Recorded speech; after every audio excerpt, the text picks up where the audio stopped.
أعوذ بالله من الشيطان الرجيم. بسم الله الرحمن الرحيم. هو الله الذي لا إله إلا هو عالم الغيب والشهادة هو الرحمن الرحيم. هو الله الذي لا إله إلا هو الملك القدوس السلام المؤمن المهيمن العزيز الجبار المتكبر سبحان الله عما يشركون. هو الله الخالق البارئ المصور له الأسماء الحسنى يسبح له ما في السماوات والأرض وهو العزيز الحكيم. صدق اللہ العظیم. وہی اللہ ہے جس کے سوا کوئی معبود نہیں، ہر غیب اور ہر ظاہر کا جاننے والا ہے. وہی نہایت مہربان بہت رحمت والا ہے. وہی تو اللہ ہے جس کے سوا کوئی معبود نہیں، بادشاہ نہایت پاک، سلامتی دینے والا، امن بخشنے والا، حفاظت فرمانے والا، بہت عزت والا، بے حد عظمت والا، اپنی بڑائی بیان فرمانے والا. اللہ ان مشرکوں کے شرک سے پاک ہے. وہی اللہ بنانے والا، پیدا کرنے والا، ہر ایک کو صورت دینے والا ہے. سب اچھے نام اسی کے ہیں. آسمانوں اور زمین میں جو کچھ موجود ہے ہر چیز اسی کی پاکی بیان کرتی ہے، اور وہی بہت عزت والا، بڑا حکمت والا ہے. بسم اللہ الرحمن الرحیم. السلام علیکم. انعام رمضان میں آپ ناظرین کو خوش آمدید. میں ہوں آپ کی میزبان عروج بی بی اور میں ہوں حسن احمد. ناظرین الحمدللہ ثم الحمدللہ مغفرت کے عشرے کا آغاز ہونے والا ہے. اب سے کچھ دیر بعد ہم اپنے اس رحمت کے عشرے کو خیر بات کہہ کے مغفرت کے عشرے میں داخل ہو رہے ہیں، اور یہ ماہ مبارک کا مہینہ آیا اور تیزی کے ساتھ یہ مہینہ اپنی منزل پر روانہ ہو رہا ہے، اور جاتے جاتے بھی یہ مہینہ ہمیں سبق دے کے جا رہا ہے. یہ مہینہ رحمتوں کا مہینہ تھا، برکتوں کا مہینہ تھا، رحمت کا عشرہ چل رہا تھا، اور اب یہ رحمت کا عشرہ اب سے کچھ دیر بعد اختتام پذیر ہو کر مغفرت کے عشرے کا آغاز ہوگا. رمضان کا مبارک مہینہ اسلام کا اہم ترین ایک مہینہ ہوتا ہے، جس میں ہر مسلمان روزہ رکھتا ہے، اللہ پاک کی عبادت کرتا ہے، تلاوت قرآن کرتا ہے، اور سب سے زیادہ ٹائم اللہ کی عبادت میں ہی مشغول رہتا ہے، اچھے کام کرتا ہے، برائیوں سے بچتا ہے اور نیکیوں کے کام کرتا ہے. بے شک یہ مہینہ ہمیں سبق دے کے جاتا ہے کہ اس مہینے جس طرح اس مہینے میں رب ذوالجلال کی بندگی، اس کی عبادت، نبی کریم صلی اللہ علیہ وسلم کی نقالی، نبی کریم صلی اللہ علیہ وسلم کی تعلیم کے مطابق اس پورے مہینے میں زندگی گزارنے کے جو مسلمان کرتا ہے. دیکھتے ہیں ہم نے دیکھا پہلی سحری سے مسجد ہیں جو فجر میں خالی رہتی ہیں وہ بھر گئی تھیں، اور اب یہ جب عشرہ ختم ہو رہا ہے تو آہستہ آہستہ جو مجمع ہے مسجدوں سے وہ چھٹا جا رہا ہے اور بازاروں کی طرف جا رہا ہے. ناظرین یہ مہینہ ہمیں سبق بالکل دے کے جا رہا ہے کہ اس مہینے میں جس طرح ہم نے اس مہینے میں عبادت کی ہے، اس مہینے میں اللہ کی بندگی کی ہے، ہم عام دنوں میں بھی ایسا ہی کریں.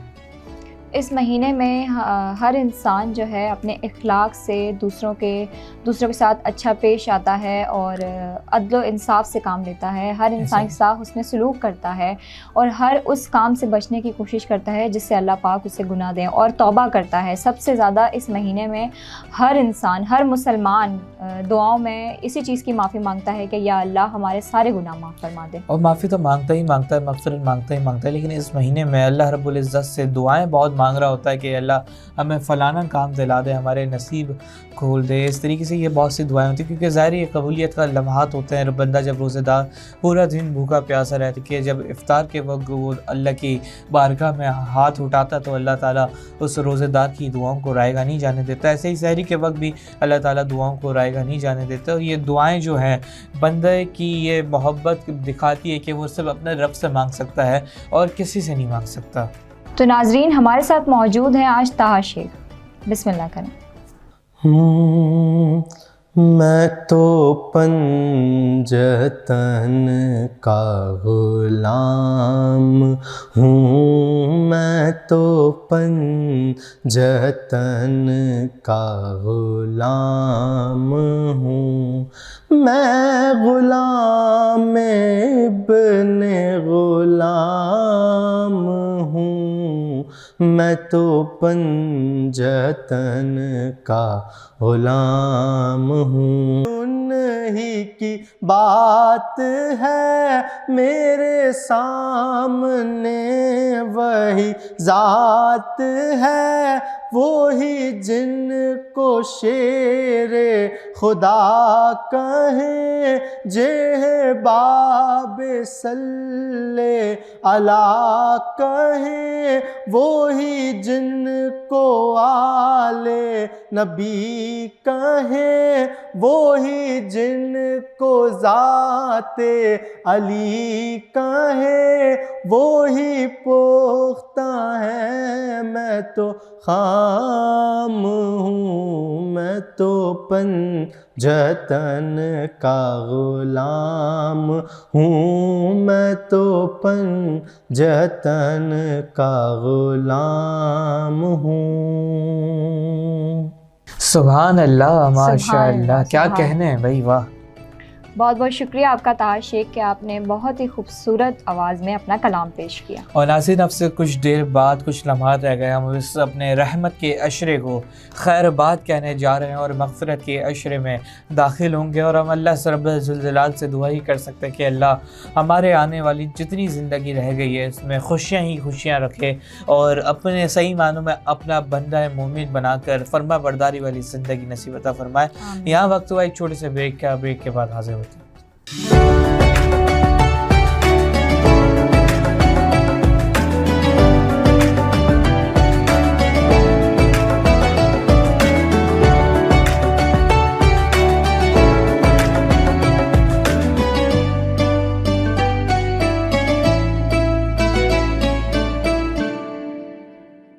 انعام رمضان میں ایک بار پھر آپ کو خوش آمدید. تو ناظرین آج ہم بات کریں گے نیکی کے کاموں پہ کہ رمضان میں ہمیں کیا کیا کام کرنے چاہیے. رمضان میں ہمیں نیکی کے کام کرنے چاہیے، ہمیں مسلمانوں کی مدد کرنی چاہیے، ہمیں ضرورت مندوں کی مدد کرنی چاہیے. جو ضرورت مند ہیں جن کے پاس کھانے کو کچھ نہیں ہے موجود، ہمیں چاہیے کہ ہم ان کو روزے افطار کروائیں. یا ہم جو گھر میں کچھ افطار کرتے ہیں ہمیں چاہیے ہم اپنے پڑوسیوں کے حقوق بھی ادا کریں. ہمیں اپنے پڑوسیوں کا بھی خیال رکھنا چاہیے، ان کا دھیان رکھنا چاہیے کہ ان کو کیا ضروریات ہیں، کیا ان کی کس مشکلات میں وہ لوگ ہیں. اگر ہم افطاری بناتے ہیں تو ہمیں چاہیے کہ ہم جو دسترخوان پہ اتنا سب کچھ ہمارے دسترخوان پہ کافی چیزیں موجود ہوتی ہیں، ہمیں ان کے اندر سے ایک پلیٹ بنا کے ہمیں اپنے پڑوسیوں کا حق ادا کرنا چاہیے. ہمیں سب کے گھر افطاری بھی بھیجنی چاہیے اور ہمیں چاہیے کہ ہم لوگوں کی باتوں کو درگزر کریں، کہ ہمیں اپنے اوپر بھی سیلف کنٹرول ہونا چاہیے کہ جب اگلا بندہ ہمیں کچھ کہہ رہا ہے تو ہم اس کو اگنور کر دیں یا ہم اسے کچھ بھی نہ بولیں. ہمیں اس طریقے سے اپنے آپ کو کنٹرول کرنا چاہیے. دس از کالڈ سیلف کنٹرول. بالکل. اور اس میں یہ نیکی کے کاموں میں یہ کام بھی ایک بہت بڑا ہے کہ اگر آپ کا کسی نے دل دکھایا ہے اور آپ اس کو اللہ کی رضا کے لیے معاف کر دو تو یہ آپ کی بہت بڑی نیکی میں آ جاتا ہے. اور جب آپ اس کو اللہ کے لیے معاف کرتے ہو پھر اور کسی کے عیب چھپاتے تو حشر کے دن پھر اللہ آپ کے گناہ چھپاتا ہے. اور یہ جو نیکی کے جو کام ہے یہ ماہ مبارک میں جس طرح ہم نے شروع میں آپ سے بات کر رہے ہیں کہ شروع کے دنوں سے ہم آپ کو بتا رہے ہیں کہ جو فرض ہے وہ 70 فرض، جو نفل ہے وہ فرض کے برابر ہو جاتا ہے. تو ثواب جو ہے ڈبل ٹرپل ہو جاتے ہیں. ظاہر ہے جب ہم رمضان میں نیکیاں کر رہے ہیں تو اس کا جو ثواب ہے، اس کا جو اجر و ثواب ہے وہ بھی دگنا ہو جاتا ہے. اور یہ مہینے میں اس مہینے میں خاص طور پر لوگ اہتمام کرتے ہیں کہ لوگوں کے گھروں پہ جو افطار کا وقت ہو رہا ہوتا تو افطاریاں ابھی ہوتا ہے یا نہیں ہوتا وہ بات خیر الگ گفتگو ہے, لیکن ہمارے دور میں جب ہم بچے ہوا کرتے تھے تو اس وقت ہمارے جو والدین ہوا کرتے تھے وہ ایک پلیٹ اور ایک ٹرے جو ہوتی تھی وہ دسترخوان میں سجا کے پوری ایک دسترخوان سے سامان اٹھا کے اس کو ایک ٹرے کو سجا کر اور پھر اپنے محلوں میں تقسیم کیا کرتے تھے جو سب سے قریبی گھر ہوا کرتے تھے ان کو. اور یہ رمضان کا جو مہینہ ہے اس مہینے میں ثواب جو اجر و ثواب ہے وہ دگنا ہو جاتا ہے. آسمان میں جنت کے دروازے کھول دیے جاتے ہیں. اللہ رب العزت نے فرشتوں کا ایک ذمہ داری لگا دیتے ہیں کہ روزے داروں کی دعاؤں پر وہ آمین بولیں. اور یہ مہینہ مبارک مہینہ ہے, اس میں جب بندہ مومن جب یہ نیکی والے کام کرتا ہے, اسپیشلی ہم دیکھتے ہیں کہ اس پہ آگے انشاءاللہ آگے جا کے گفتگو بھی کریں گے کہ جو دسترخوان افطار کے وقت جو روڈوں پر فٹ پاتھ پر لگے ہوئے ہوتے ہیں یہ ایک بہت بڑا نیکی والا کام ہے. اور اس میں اسپیشلی میں خراج تحسین پیش کرتا ہوں اپنے ان فلاحی اداروں کو جو کہ ظاہر ہے یہ جو حکومت کا ایک ریاست کا نظام ہوتا ہے چلانے کا ایک اس کا فرض بنتا تھا, لیکن آج اس مہنگائی کے دور میں اس مہنگائی کا جب طوفان پاکستان میں آئے ہوا ہے تو اس میں جو فلاحی ادارے اپنا کام کر رہے ہیں وہ خراج تحسین پیش کرتے ہیں ہم ان کو کہ جس طریقے سے وہ اس فلاحی کام کو لے کے چل رہے ہیں, چاہے وہ سحری ہو وہ افطاری ہو یا پھر وہ زکوٰۃ کا معاملہ ہو یا پھر وہ راشن کا معاملہ ہو, دیگر چیزیں وہ فلاحی ادارے دیکھتے ہوئے جا رہے ہیں. اور ان فلاحی اداروں کے ساتھ جن لوگوں نے بھی تعاون کیا ہے جو اپنے مال کے ساتھ یا اپنے آپ کو والنٹیئر کیا ہے ان کو بھی ہم خراج تحسین پیش کرتے ہیں کہ اس ماہ مبارک کے مقدس مہینے میں ایسے ایسے فلاحی کام لے کے بیٹھ گئے. اور اکثر لوگ یہ نوجوانوں پہ تنقید کرتے ہیں کہ آج کا نوجوان جو ہے وہ سوشل میڈیا کا پابند ہو گیا ہے, سوشل میڈیا کا بھوکا ہو گیا ہے, سوشل میڈیا پہ ہی لگا رہتا ہے, مباحات میں موبائل رہتا ہے. لیکن یہ جو نوجوان یہ جو فلاحی ادارے میں ایز اے والنٹیئر کام کر رہے ہیں یہ اس میں دیکھیں نا جی آج پاکستان میں کتنے فلاحی ادارے کھل گئے ماشاءاللہ, لیکن اس میں جو آپ دیکھیں جو اس میں جو میجورٹی ہے وہ نوجوانوں کی ہے. نوجوان جو 9 میٹرک جو انٹر یونیورسٹی کا نوجوان ہے جو 30 سال 35 سال کا نوجوان ہے اس فلاحی ادارے میں اس کام کر رہا ہے اور لوگوں کی خدمت سر انجام دے رہا ہے. اللہ تعالیٰ ایسے ان لوگوں کے گھروں کو آباد رکھے. یہ اپنے والدین کا فخر ہے, نہ کہ اپنے والدین کا فخر ہے بلکہ میں سمجھتا ہوں یہ فخر پاکستان ہے, یہ فلاحی ادارے. اور یہ فلاحی اداروں کے ساتھ جو بچے جو نوجوان جڑے ہوئے ہیں وہ سب جو کام اپنا ڈسٹریبیوٹ کر رہے ہیں جو ڈونیشنز دیتے ہیں ان سب کو ہم خراج تحسین پیش کرتے ہیں. رمضان میں صرف یہی نہیں کہ ہم لوگوں کو افطار کروائیں, یا ہمیں چاہیے کہ ہم مسلمانوں کی مالی امداد بھی کریں. جو مسلمان چیزیں افورڈ نہیں کر سکتے ہمیں چاہیے کہ ہم ان کی مدد کریں. چاہے بعض اوقات ہم نے دیکھا ہے کہ لوگ سوشل میڈیا کو اگر ہم مد نظر رکھیں تو سوشل میڈیا پہ کچھ لوگ ہوتے ہیں کہ دکھاوے کے لیے جو ہیں اگر کسی بھوکے کو کھانا کھلا رہے ہیں تو ویڈیوز بنا لیتے ہیں یا بہت ساری ایسی چیزیں کرتے ہیں. ہمیں چاہیے کہ اگر ہم نیکی کر رہے ہیں تو کیا ہم نیکی بنا دکھائے نہیں کر سکتے؟ بالکل ایسا ہی ہے کہ سوشل میڈیا پہ بعض لوگ یہ بھی ہوتے ہیں کہ وہ پکچرز وغیرہ وہ دیتے ہوئے کسی کو ظاہر ہے جو سفید پوش طبقہ ہوتا ہے اس کی عزت ایک داؤ پہ لگ جاتی ہے. ظاہر ہے کچھ چھپاتے بھی ہیں تو کچھ کرتے ہیں ایسا کچھ نہیں کرتے. اللہ بے شک دلوں کے حال اللہ جاننے والا ہے. اور لیکن یہ ہمارے فخر پاکستان ہے جو یہ فلاحی کاموں میں اپنی فرائض سر انجام دے رہے ہیں اور یہ ہمارا فخر بھی ہیں اور ہمارا یہ جو ایک ملک کا جو نام انہوں نے روشن کیا ہوا ہے وہ اپنے آپ ایک مثال ہے. اور نبی کریم صلی اللہ علیہ وسلم کی جس طرح ہم نے بتایا کہ ہم روزہ افطار کروا دیں تو نبی کریم صلی اللہ علیہ وسلم کی ایک حدیث کا مفہوم ہے کہ روزہ افطار کروانے کا جو ثواب ہے وہ بہت بڑا ثواب ہے کہ جب کوئی شخص کسی کا روزہ افطار کرواتا ہے تو گویا کہ اس شخص کو اس روزے کا ثواب ملتا ہے, لیکن اس روزے دار میں سے اس کے ثواب کو کوئی نہیں لیا جاتا یا کم نہیں کیا جاتا یا بڑھایا نہیں جاتا. اور آپ صلی اللہ علیہ وسلم نے فرمایا کہ میں نہیں کہتا کہ ایک صحیح سے ایک عالی شان طریقے سے روزہ افطار کروایا جائے, نہیں. آپ نے کھجور کا ایک کھجور بھی دے دی یا پھر آپ نے پانی بھی پلا دیا تو اس سے روزہ افطار کروایا تو گویا آپ کو اسی طرح ثواب ملتا ہے جس طرح روزے دار کو ثواب ملتا ہے. اسی کے ساتھ ہم جو سوشل میڈیا کی ہی بات کر رہے تھے، تو ایک طرف ہمیں چاہیے کہ ہم سوشل میڈیا پہ بھی ایسی باتیں پھیلائیں جو انسان کوئی دیکھ رہا ہے ہمیں اس سے بھی نیکی حاصل ہو. ہمیں ایسی چیزیں پوسٹ کرنی چاہیے، خاص طور پہ ہمارے غزہ کے مسلمانوں کے لیے، جو غزہ کے مسلمانوں پہ اتنا ظلم ہو رہا ہے. ہمیں چاہیے ہم زیادہ سے زیادہ ان چیزوں کو شیئر کریں، وہ جس مشکلات میں ہیں، وہ کن چیزوں کو فیس کر رہے ہیں، ہمیں زیادہ سے زیادہ ان چیزوں کو پوسٹ کرنا چاہیے تاکہ لوگ اس سے روشناس ہو سکیں. یہ مہینہ بھی چل رہا ہے ماہ مبارک کے مقدس مہینے کا، اس میں دعائیں قبولیت ہوتی ہے.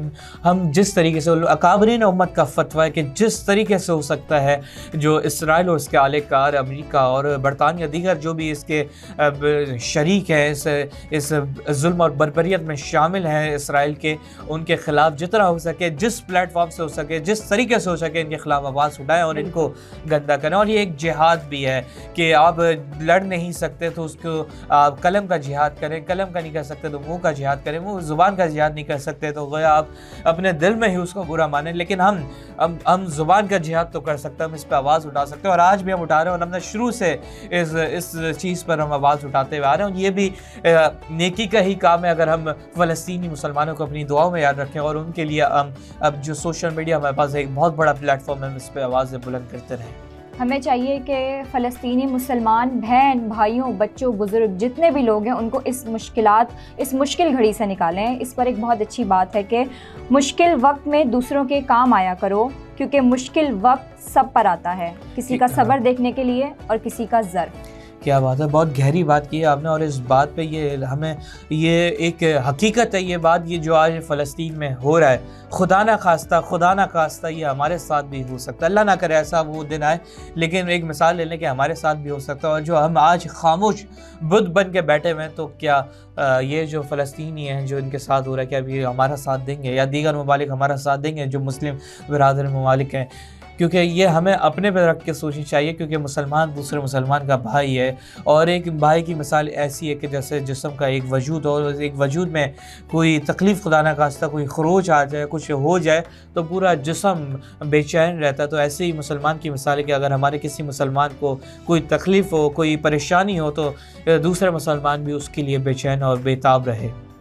اور آج کل کی یوتھ کے لیے، خاص طور پہ اس جنریشن کے لیے، تو ایک موبائل فون بہت قیمتی نعمت ہے کہ آپ اس کو اچھی چیزوں میں یوز کر سکیں. تو آپ اس انفارمیشن کو آگے سے آگے پھیلائیں، جس کی وجہ سے ہمارے غزہ کے مسلمان اس مشکلات سے نکلیں. یہ بھی ایک نیکی کا کام ہے. بالکل، یہ بھی ایک نیکی کا کام ہے. اور بہت سے لوگ یہ موبائل کو غلط سمجھتے ہیں، لیکن ہم نوجوانوں کو یہ ثابت کرنا ہے کہ چلے آج سے عزم کرتے ہیں. آج رمضان مبارک کا 10واں افطار ہم کرنے جا رہے ہیں. آج ہم عزم کرتے ہیں کہ آج سے ہم اپنے اس موبائل فون کا جو استعمال ہم کرتے ہیں، ہم اپنے موبائل فون، جو لوگ بہت برا سمجھتے ہیں اس کو، جو اسپیشلی ہمارے بڑے حضرات ہیں وہ بہت برا سمجھتے ہیں کہ یہ بہت غلط اس کا امپیکٹ پڑا ہے ہم پر، یوتھ پر. آج عزم کرتے ہیں کہ ہم اس موبائل سے، اس ٹیکنالوجی سے ہم ثابت کریں گے کہ اس پر برا اثر نہیں پڑا، بلکہ ہم نے اس سے ترقی حاصل کی اور ہم نے اس سے نیکیوں والا کام کیا، اور ہم نے اپنے فلسطینی مسلمان بہن بھائیوں کی اور کشمیریوں کے مسلمانوں کے لیے ہم نے آوازیں بلند کی ہیں. تو یہاں وقت ہوا ہے سیگمنٹ کا عام آدمی کا رمضان. ہمارے ساتھ موجود ہیں ام ایمن. تو آپ موجود ہیں، ہمیں اپڈیٹس دیجیے.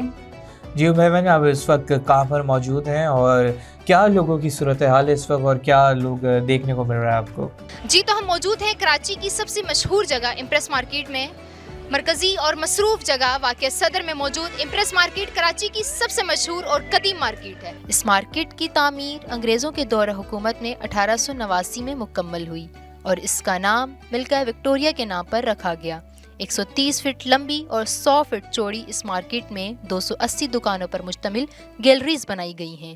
ایک صدی سے زائد کا عرصہ گزرنے کے بعد نہ صرف اس مارکیٹ کی تاریخی اہمیت ہے، بلکہ یہ ہزاروں لوگوں کے لیے روزگار کا مرکز بھی ہے.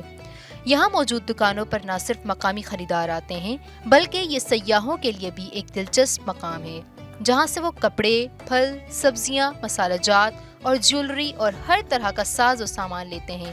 یہاں مختلف اقسام کے پالتو جانوروں کی خرید و فروخت بھی ہوتی ہے. آئیے بات کرتے ہیں اس مارکیٹ میں موجود کچھ دکانداروں سے اور معلوم کرتے ہیں کہ رمضان کے مبارک مہینے میں بڑھتی ہوئی مہنگائی کی وجہ سے ان کے کاروبار پر کیا اثرات رونما ہو رہے ہیں. میں بچپن سے یہاں پہ شاپنگ کر رہا ہوں اور آج میں آپ کے سامنے میں ہو گئی، لیکن جب ابھی مہنگائی جو میں آج کل میں دیکھ رہا ہوں نا، یہ میں نے آج تک اپنی لائف میں دیکھی نہیں ہے کہ جتنی مہنگائی آج ہے نا،